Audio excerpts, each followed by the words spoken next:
হিমাচল প্রদেশ ভারতের এক অপূর্ব প্রাকৃতিক সৌন্দর্যের লীলাভূমি, যা পশ্চিম হিমালয়ের কোলে অবস্থিত।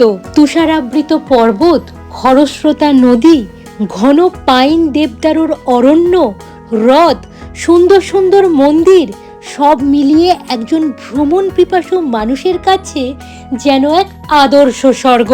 আজ আমি তোমাদের হিমাচল প্রদেশের কুল্লু জেলায় অবস্থিত এক অপূর্ব সুন্দর গ্রাম ঘুরে দেখাবো, নামচার কাসোল।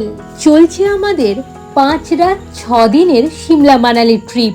এর আগের পর্বেই তোমরা দেখেছো কলকাতা থেকে কিভাবে খুব সহজেই আমরা সিমলা চলে এলাম। সিমলায় আমরা 2 দিন স্টে করে কি দেখলাম, আর সিমলায় আমাদের হোটেলটা কেমন ছিল। এটা আমার প্রথমবার সিমলায় ঘুরতে আসা, সব মিলিয়ে অভিজ্ঞতা দারুণ, আর ওয়েদারটাও বেশ ভালো পেয়েছি। তৃতীয় দিনে আমরা সিমলা থেকে রওনা দিয়েছি কাসোলের উদ্দেশ্যে। সিমলা থেকে কাসোলের দূরত্ব প্রায় 216 কিলোমিটার। কাসোল যাওয়ার পথে আমরা সুন্দরনগর লেক, পান্ডহ ড্যাম, মা বগলামুখীর মন্দির ইত্যাদি জায়গাগুলো দেখতে দেখতে কাসোলে এসে পৌঁছালাম। এই হলো আমাদের কাসোলের হোটেল। হোটেলটি একদম নদীর ধারে। রুমটি নিশ্চয়ই দেখেই বুঝতে পারছো, রুমটি বেশ স্পেসিয়াস, সুন্দর করে সাজানো গোছানো, এবং রুমে প্রয়োজনীয় সবকিছুই দেয়া রয়েছে। এই রুমটায় 3 জনে খুব ভালোভাবে থেকে যাওয়া যায়। এছাড়াও তোমাদের সঙ্গে যদি এক্সট্রা পার্সন থাকে, তার জন্য এক্সট্রা করে একটা ম্যাট্রেস নিয়ে নিতে পারো। রুমটা তো আমার ভীষণ পছন্দ হয়েছে, আর এই পর্দাটা সরালেই নদীর ভিউ দেখতে পাওয়া যায়। কিন্তু আজ অনেকটাই রাত হয়ে গেছে, মানে 8:30 মতো বাজে। এখন সরিয়ে আপনাদের কিছুই দেখাতে পারবো না, কাল সকালে নিশ্চয়ই দেখাবো। তার আগে একটা কথা বলে দিই, আমাদের রুমের সঙ্গে একটা অ্যাটাচ ব্যালকনিও রয়েছে, যেটা এখান দিয়ে যেতে হয়। দরজাটা খুললেই ব্যালকনিতে চলে যাওয়া যায়। এই অন্ধকারে পার্বতী নদীকে দেখতে পাওয়া না গেলেও নদীর আওয়াজ খুব ভালোভাবে কানে আসছে। এসেই খুব খিদে পেয়ে গেছে, তাই টুকিটাকি খাবার দাবার এনাদের ইনহাউস রেস্টুরেন্ট থেকে অর্ডার করেছি। আর ডিনার আমাদের ট্যুর প্যাকেজেই ইনক্লুডিং রয়েছে। Good morning everyone. জানলার পর্দা সরিয়েই এক্স্যাক্ট যে ভিউটা দেখতে পাচ্ছি সেটাই তোমাদের সামনে তুলে ধরছি।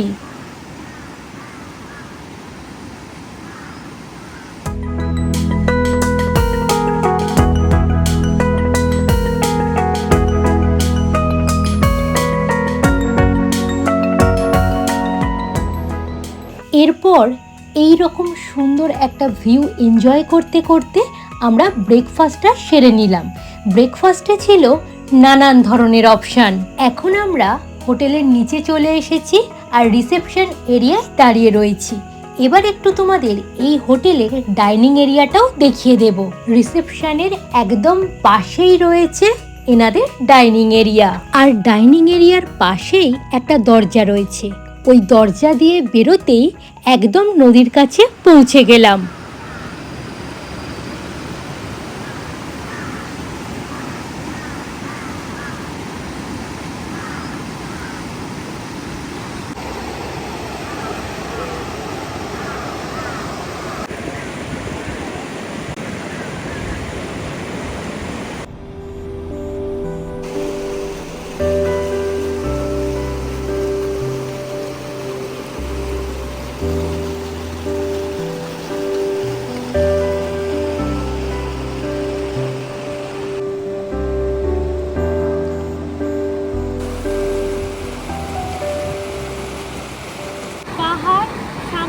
যাচ্ছে নদী, মানে অসম্ভব সুন্দর জায়গা। আপনারা যারা কাসোল এসেছেন তারা তো অলরেডি জানেন যে কাসোল কতটা সুন্দর জায়গা, আর যারা এখনো আসেননি তারা তাড়াতাড়ি প্ল্যান করে চলে আসুন। এখান থেকেও তুষারাবৃত শৃঙ্গটা দেখতে পাওয়া যাচ্ছে, কিন্তু আমাদের রুমের ব্যালকনি থেকে বেশি ভালো দেখতে পাওয়া যাচ্ছিল। বিশ্বাস করো, জায়গাটা এত সুন্দর, আমার মনে হচ্ছিল আজকের দিনটা নদীর পাড়ে বসেই কাটিয়ে দিই, কিন্তু উপায় নেই, আমাদের ট্যুর প্ল্যানটা অন্যভাবে সেট করা। এখান থেকে আমরা রওনা দিলাম মণিকরণের উদ্দেশ্যে। কাসল থেকে মণিকরণের ডিস্টেন্স খুব বেশি নয়, ওই 4.2 কিলোমিটারের মতো। যেতে আমাদের সময় লাগবে প্রায় 20 মিনিটের কাছাকাছি। মণিকরণ হলো পার্বতী উপত্যকায় পার্বতী নদীর তীরে অবস্থিত বিখ্যাত একটি তীর্থস্থান এবং পর্যটন কেন্দ্র। এখানে রয়েছে উষ্ণপ্রস্রবণ, গুরুদ্বারা এবং এক হিন্দু মন্দির। হিন্দু এবং শিখ উভয় সম্প্রদায়ের কাছে এই জায়গাটা অত্যন্ত পবিত্র বলে মনে করা হয়। 1578 সালে এখানে গুরু নানক এসেছিলেন। তুমি চাইলে এখানকার পবিত্র প্রস্রবণে স্নান সেরে নিতে পারো। মহিলা এবং পুরুষদের জন্য আলাদা আলাদা স্নানের ব্যবস্থা রয়েছে। জায়গাটার মধ্যে অদ্ভুত এক শান্তি রয়েছে, যেটা তুমি এখানে এলে প্রতি মুহূর্তে ফিল করতে পারবে। এবার চলো শিব পার্বতীর যে মন্দিরটি রয়েছে সেটা তোমাদেরকে দেখাই। কিংবদন্তি অনুসারে ঘুরে বেড়ানোর সময় শিব পার্বতী একবার পাহাড় দ্বারা পরিবেষ্টিত এক সবুজ শ্যামল স্থানের সন্ধান পান। সেই স্থানের সৌন্দর্যে মুগ্ধ হয়ে তারা কিছু সময় সেই স্থানে কাটানোর সিদ্ধান্ত নেন। বিশ্বাস করা হয় তারা এখানে সত্যি প্রায় 1100 বছর কাটিয়েছিলেন। সেখানে থাকাকালীন পার্বতী মা একটি ঝর্ণার জলে তার কানের দুল হারিয়ে ফেলেন। এই ক্ষতিতে তিনি অত্যন্ত বিচলিত হয়ে শিবকে সেটি উদ্ধার করে দিতে বলেন। শিব তখন তার অনুচরকে পার্বতী মায়ের কানের দুলটি খুঁজে আনতে আদেশ দেন, কিন্তু তারা ব্যর্থ হলে তিনি অত্যন্ত ক্রুদ্ধ হলেন। শিব তার তৃতীয় নয়ন উন্মোচন করলেন, যা ছিল এক চরম অশুভ ঘটনা। এর ফলে ব্রহ্মাণ্ডে বিশৃঙ্খলা দেখা দিল। শিবকে শান্ত করার জন্য শেষনাগের কাছে আবেদন করা হলো। শেষনাগ হিস হিস করে উঠল, যার ফলে ফুটন্ত জলের স্রোত সৃষ্টি হলো। সেই জল সমগ্র এলাকা জুড়ে ছড়িয়ে পড়ল, যার ফলে পার্বতীর হারানো ধরনের মূল্যবান রত্নরাজি আবির্ভূত হলো এবং শিব পার্বতী আনন্দিত হলেন। এই জায়গাটাকে নিয়ে এইসব পৌরাণিক কাহিনী শুনতে পাওয়া যায়। মণিকরণের পিছন দিকটায় একটা বেশ বড় মার্কেট রয়েছে, যেখানে কম দামে খুব সুন্দর সুন্দর জিনিস পাওয়া যাচ্ছে।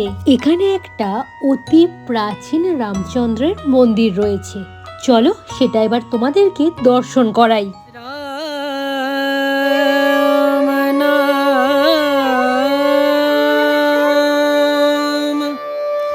भजले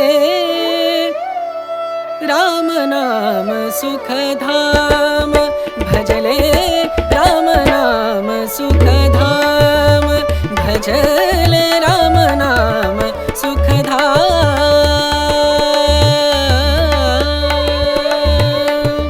तेरा पूरन हो सब काम, तेरा पूरन हो सब काम, भजले राम नाम सुख धाम, भजले राम नाम सुख धाम।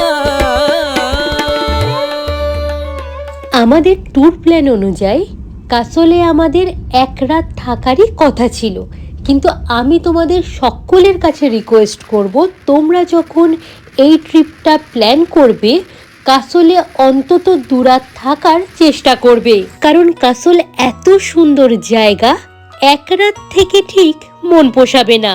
এখন আমরা চলে এসেছি বিয়াস নদীর তীরে অবস্থিত মা বৈষ্ণোদেবীর মন্দির দর্শন করতে। জম্মু কাশ্মীরের মূল বৈষ্ণোদেবী মন্দিরের আদলে নির্মিত এটি একটি অন্যতম সুন্দর পর্যটন এবং ধর্মীয় স্থান।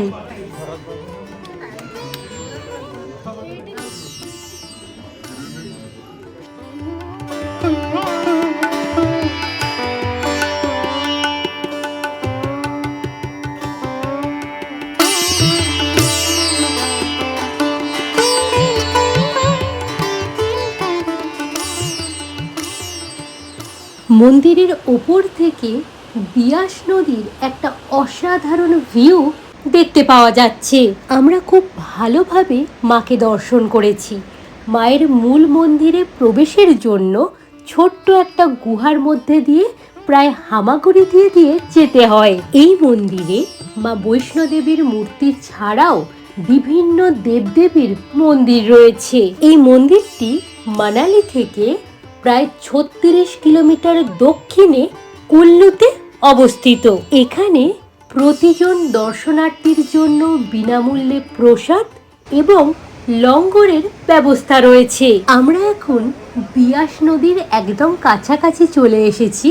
তোমরা চাইলে এখানে রিভার রাফটিং করতে পারো। আমাদের যেহেতু লোক সংখ্যা কম রয়েছে আর এখানে নাকি শেয়ারে রিভার রাফটিং করতে দেয়া হয় না, তাই এইবারে আমরা রিভার রাফটিংটা করলাম না। তোমাদের বলবো ওয়েদার যদি ভালো থাকে তবেই তোমরা রিভার রাফটিংটা করো, আর ওয়েদার যদি খারাপ থাকে তাহলে রিভার রাফটিং না করাই ভালো। এরপর আমাদের ড্রাইভার দাদা নিয়ে চলে এলেন শাল ফ্যাক্টরি দেখতে। এগুলো রাস্তার পাশেই রয়েছে। এখানে বিভিন্ন দামের এবং বিভিন্ন মানের শাল, সোয়েটার, কম্বল এই জিনিসগুলো পাওয়া যাচ্ছে। এই যে মেশিনগুলো দেখছো, এই মেশিনগুলোতেই শাল বোনা বা তৈরি হয়। আমি হাঁটতে হাঁটতে শাল ফ্যাক্টরির পিছন দিকটায় চলে এসেছি। এখানেও বিয়াস নদীর অপূর্ব ভিউ দেখতে পাওয়া যাচ্ছে।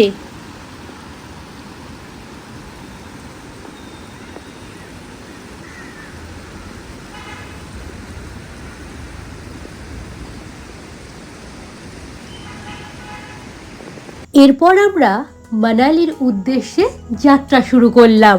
এই যে জায়গাটা দেখছো, এখানে হট বেলুনের প্রচুর কাউন্টার থাকে। তোমরা চাইলে এখান থেকে হট বেলুন করতে পারো, কিন্তু আজকে যেহেতু ওয়েদার ক্রমশ খারাপ হচ্ছে সেই কারণে হট বেলুনের কাউন্টারগুলো সব বন্ধ হয়ে গেছে। মানালি যাওয়ার পথে আশেপাশে এরকম প্রচুর আপেল গাছ আমাদের চোখে পড়ছে। সিমলা, কাসল, মানালি এই ট্রিপটা আমরা করছি ট্যুর পিকার্সের সঙ্গে। ওরা খুব যত্ন নিয়ে আমাদের ঘোরাচ্ছেন।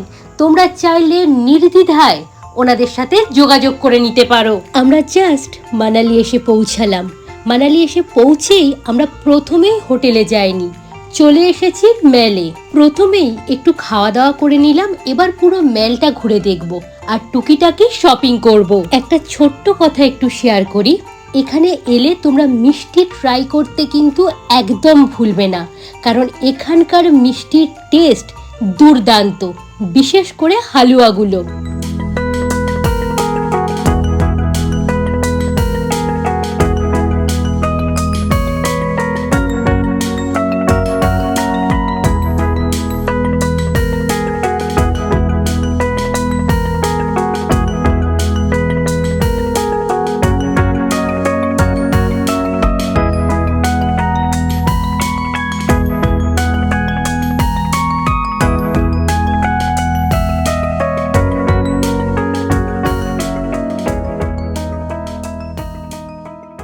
বাজছে রাত 9টা বেজে 15 মতো। আমরা এসে পৌঁছালাম আমাদের মানালির হোটেলে। আমাদের মানালির হোটেলের রুমটা চলো তোমাদেরকে দেখিয়ে দিই। এটা হলো একটা ফ্যামিলি রুম। রুমটি বেশ বড়, খুব সুন্দর করে সাজানো গোছানো এবং রুমে প্রয়োজনীয় সবকিছুই দেয়া রয়েছে। এই রুমটার সঙ্গে অ্যাটাচ একটা সেপারেট রুমও রয়েছে। চলো তোমাদের সেই রুমটা দেখাই। ট্যুর পিকার্স আমাদের 3টে হোটেলে খুব ভালো দিয়েছে। ওনারা সাধারণত এরকম ক্যাটাগরির হোটেলই প্রোভাইড করে থাকেন। এই রুমটার সঙ্গে অ্যাটাচ যে ওয়াশরুমটা রয়েছে সেটা তো তোমাদের দেখিয়েই দিলাম। এবার চলো এই রুমটার সঙ্গে অ্যাটাচ যে ব্যালকনিটা রয়েছে সেটা তোমাদের দেখিয়ে দিই। ব্যালকনি থেকে ভিউটা জাস্ট অপূর্ব, মানে ব্যালকনিতে বসেই ঘন্টার পর ঘন্টা সময় কাটিয়ে দেওয়া যায়।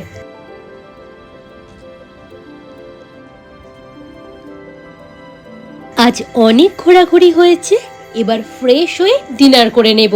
তোমাদের আজকের ভিডিওটি দেখতে কেমন লাগলো অবশ্যই নিচে একটা মূল্যবান কমেন্ট করে জানিও। তুমি যদি আমার এই পরিবারের নতুন সদস্য হয়ে থাকো প্লিজ চ্যানেলটি সাবস্ক্রাইব করে পাশে থেকো।